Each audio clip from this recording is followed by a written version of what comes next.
Magandang araw! Itutuloy nga natin ang kwento ng aming tropa dito sa San Fabian.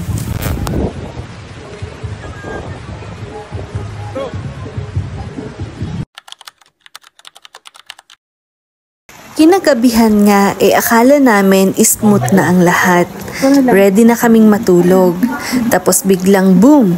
Bumuhos ang malakas na ulan. At hindi lang basta ulan, may bonus pa dahil tumulo yung cottage na tutulugan namin. Sa una nga medyo nakakainis kasi syempre gusto mo sana ng pahinga at komportableng tulog. Pero habang tinitingnan namin ang sitwasyon, natawa na lang kami. Parang sinasabi ng ulan, "Oh, dagdag kwento pa bago kayo umuwi." Ganito pala talaga ang adventure. Hindi lahat laging perfect. May mga aberya. May mga sabit, pero yun ang bumubuo ng totoong alaala. Kasi kung puro smooth sailing lang, wala masyadong kwento, di ba? Sa huli, hindi namin tinuring na abala yung tumutulong cottage, kundi isang dagdag na memorya na ikukwento pa namin sa mga susunod na banding. At habang bino-voice over ko nga yung video na to, bigla ko tuloy na alala yung nag-aaway sa kabilang cottage. Ay, char lang!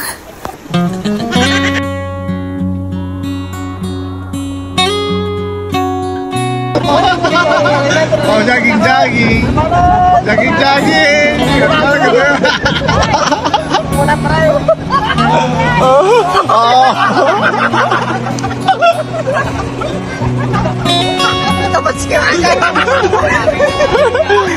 Jogging!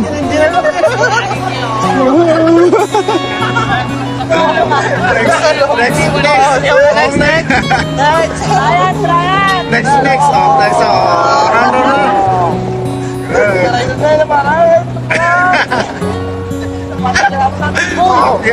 Amoy. Bakit amak ka, boss?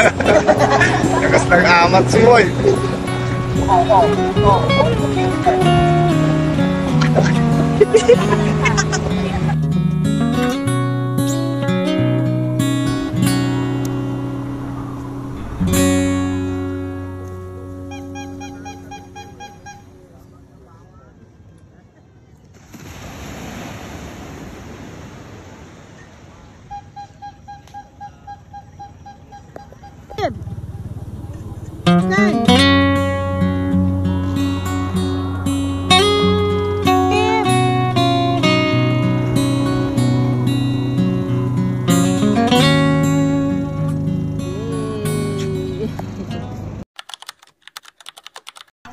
Habang nagbe-breakfast nga kami dito sa tabing dagat, hindi lang pagkain ang bitbit namin, kundi kwento, tawanan at sayawan na parang walang katapusan.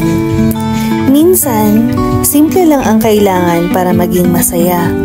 Yung makasama mo ang mga taong kumukumpleto sa'yo.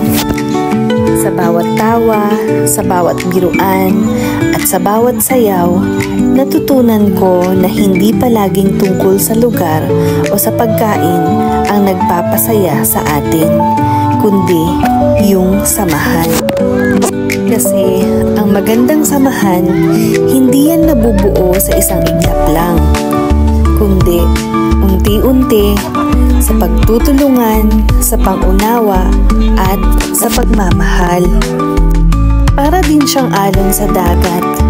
Minsan malakas, minsan mahina, pero tuloy-tuloy, hindi nawawala.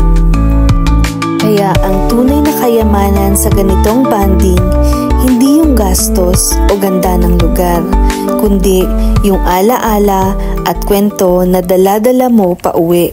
Yun ang hindi matutumbasan. Bago nga kami tuluyang umuwi, dumaan muna kami dito sa Manawag Church. Sa dami ng saya at banding na naranasan namin, hindi pwedeng hindi kami magpasalamat.